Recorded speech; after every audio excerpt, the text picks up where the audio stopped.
Hi. Hi, everybody.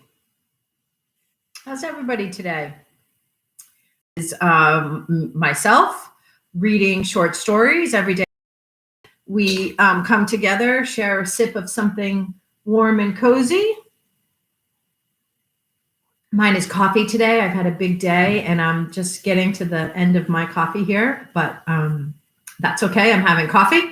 Let's see, Frankenstein Tea. It's a reference to this time that we're living through, this monster of a virus, monster of a time.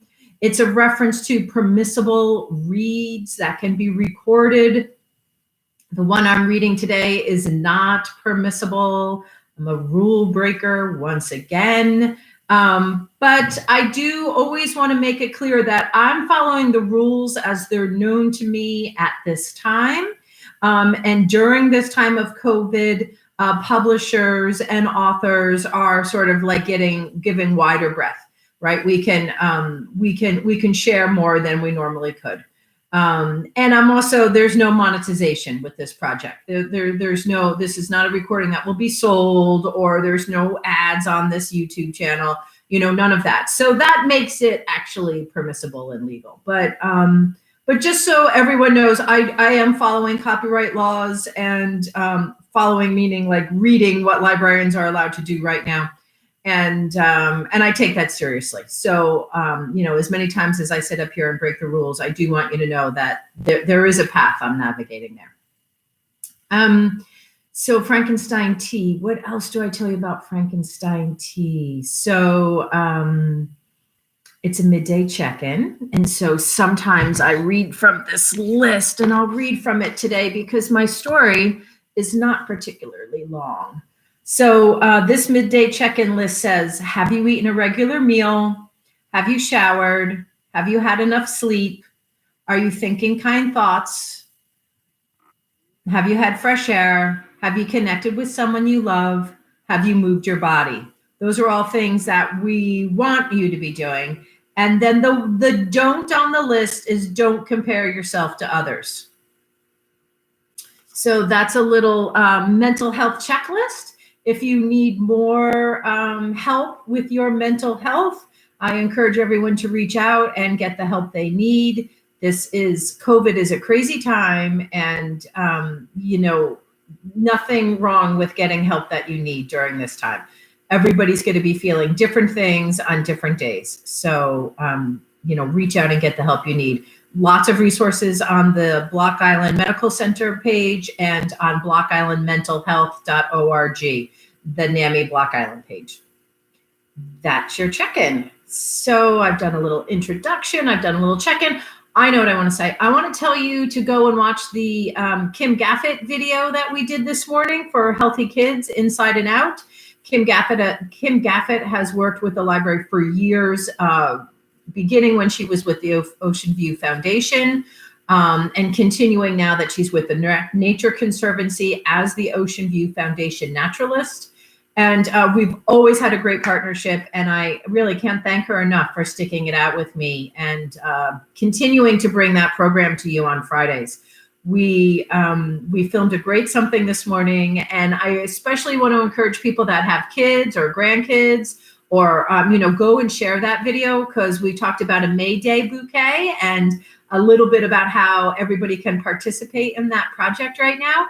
And it was fun because it's really COVID friendly. You make your little May Day basket, and you make your little snippets of flowers, and you stick it on a front porch, and you knock or ring the doorbell, and you run away. There's no contact. It's a no contact delivery. More language that we're getting used to here. So watch the Kim Gaffett piece. It was fun. If you're only on YouTube today, because I'm only doing YouTube today, I don't have my other piece of equipment with me. So if you're here, great, good job making it. Please subscribe. The more subscribers we get, the easier it becomes for everybody to find us. So good job. Please subscribe. I think that's it. I've had a really busy day, but I think I'm going to start. No, I'm going to say one other thing. I wanted to read something from this book today. This is How Long Till Black Future Month. I've read something from this book already, and I woke up this morning. I read a bunch of stories in this book when I was looking for something to read, and one of the stories has really haunted me, and I think that's always, probably a mark of a good story. So I wanted to read something from here, and when I woke up this morning, it was sort of yucky and rainy and drizzly and dark, and it would have been a great story for that. But it seems to me like it's a little brighter. Maybe the sun is trying. It's Friday afternoon. I'm not going to read that story today, but do know that I have another one coming from that book. For today, I'm going to read something from The Monkey Fist by Houlihan, who is well known to many Block Islanders. He works at the ferry, and he's well loved as well, right? He writes for the paper weekly, so this is a local author, and so that obviously does not fit the copyright laws about what I can read or not. But I'm hoping Houlihan is going to give me a green light on this. I remember always that I share these stories as a part of Reader's Advisory, which is a very traditional librarian job, because I'm going to read you one story from this book, and you might come in and say, hey, Kristen, I loved that story. What book was that in? And chances are I'm going to remember. I'm kind of good like that. I'm going to remember what book I read to you and where it is in the library. It's part of my job. So Reader's Advisory for today is The Monkey Fist and Other Stories from the Block Island Ferry by J.V. Houlihan Jr. I see my dad's on there, and Dad, this is another one for you. I know you like those sea stories about those boats. Okay, here we go. Enjoy. Sit back. The Manitou. As I stated earlier, my first trip to Block Island at the age of 7 was aboard the Quonset, but my second trip was on the Manitou. I crewed on both of these ferries when I began working with interstate navigation. Working on these ferries is a time in my life I'll never forget.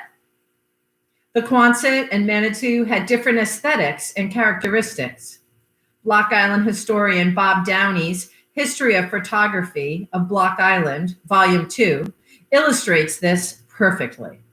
On page 255, we see a shot of the Quonset's fantail as she's leaving Old Harbor on a sunny summer day.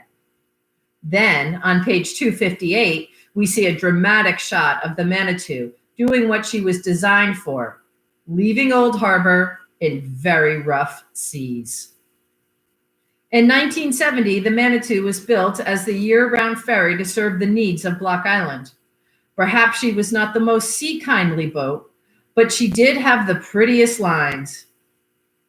Oh, nor did she have the prettiest lines, but she got the job done then, and she still gets it done now. The amount of freight we could load onto the Manitou was staggering. We packed an inordinate amount of building supplies, cars, perishables, and people aboard her 12 months a year. John Ranowski knew her firsthand how rough the seas could get between Point Judith and the island. I'm sure that his knowledge was figured into the inherent design of the Manitou. Crew accommodations on these ferries were very different also. Crew accommodations aboard the Manitou is somewhat of an oxymoron. Deckhands on the Quonset could always find a little hideout for some slack. If you didn't need to steer for Captain Smith, you'd make yourself scarce. The crew's quarters were not the best place to hide because that's where Buster Hyde, the first mate, would look first. I remember one of our shipmates, Wayne Browning, always being pursued by Buster. Where's Wayne, that little batshit does quest weirdest thing, that kid? Wayne had so many hideouts, no one could find him. There was no such luxury as a hideout aboard the Manitou. The only place to really go was the wheelhouse. This was where we would tell very bad jokes and hyperbolic war stories from our exploits from the night before, or simply verbally pistol whip each other. We'd entertain ourselves any way we could to pass the time. Sometimes we'd go down to the freight deck, furtively slide into a car, and sleep. Once I was woken by a lady whose car I'd flopped in for a nap. She politely woke me and asked me if she could sit in her car while I snoozed. By all means, I said. Could you wake me when we get inside of Clayhead? Sure, she said. Kevin Fogarty was the only guy we knew who could sleep on the diamond plate deck of the engine room.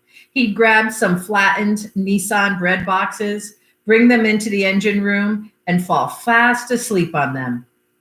There was one bunk in the wheelhouse reserved for extremely hungover crew or exceptionally pretty women who we'd invite up to meet the captain. We had Spartan quarters compared to the big ferries of today. The Manitou forced her crews to bond. You had to get along with each other and work hard as a team. The Quonset was somewhat laid back. Beer call on the fantail of the boat was a tradition. Vinny, the engineer, would always have a pop with the gang before heading back to New London. But when you looked at what the weather was doing and heard a nasty forecast, you knew you'd rather be on the Manitou. She had more power than the Quonset. Furthermore, when she punched into a head sea, shake it off, and then plow into another hole, you really knew that you wanted to be on the Manitou. My brother Pat told me of a trip where he and Grant Parker had to hold Matty into the seat so he could hold his course. They were big guys and kept him from popping out of the chair as he held the wheel. I could imagine how nasty the same trip would have been on the Quonset.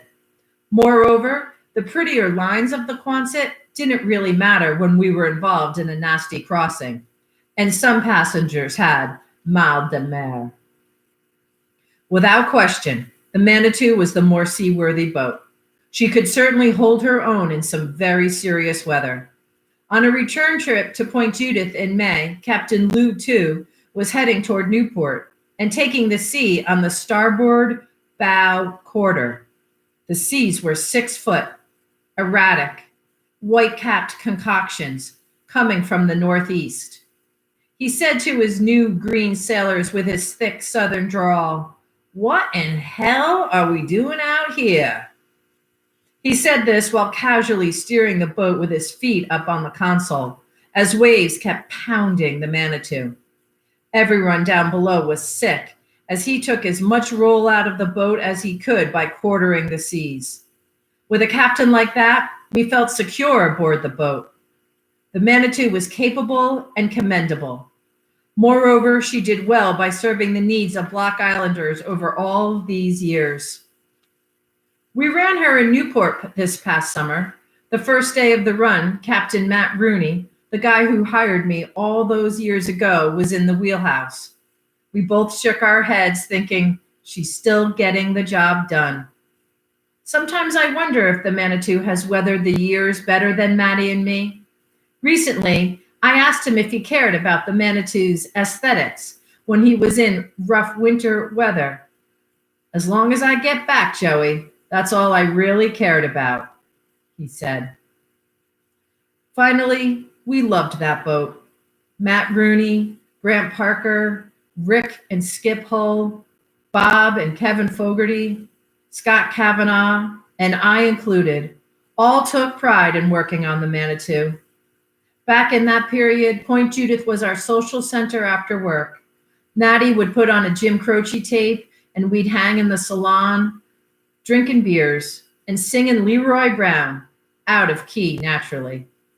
Some of our best captains were trained aboard the Manitou: Matty Rooney, Grant Parker, Steve Kimball, and Bob Moulton, to name but a few.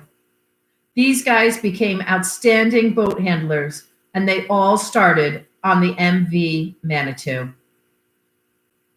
As I wait to catch the monkey fist these days and see her tied to the dock all these years later, I look up at her small wheelhouse and think of all the characters that peopled that space and the times we had. These images are burned into my memory and will remain there ad infinitum.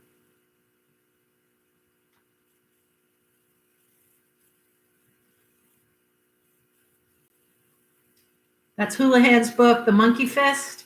It's available in places around the island to purchase. Let me see if I have a. It's very nice. Ours is inscribed to our library. I don't know if you can see that. I think it's probably self-published, so maybe there's not a publisher to credit. Probably just Houlihan himself. Thanks for coming to Frankenstein Tea. I'll see you here every day at 3 o'clock on YouTube for more short stories. Have a great afternoon, everybody. Hang in there. Stay well. Stay safe. Stay strong.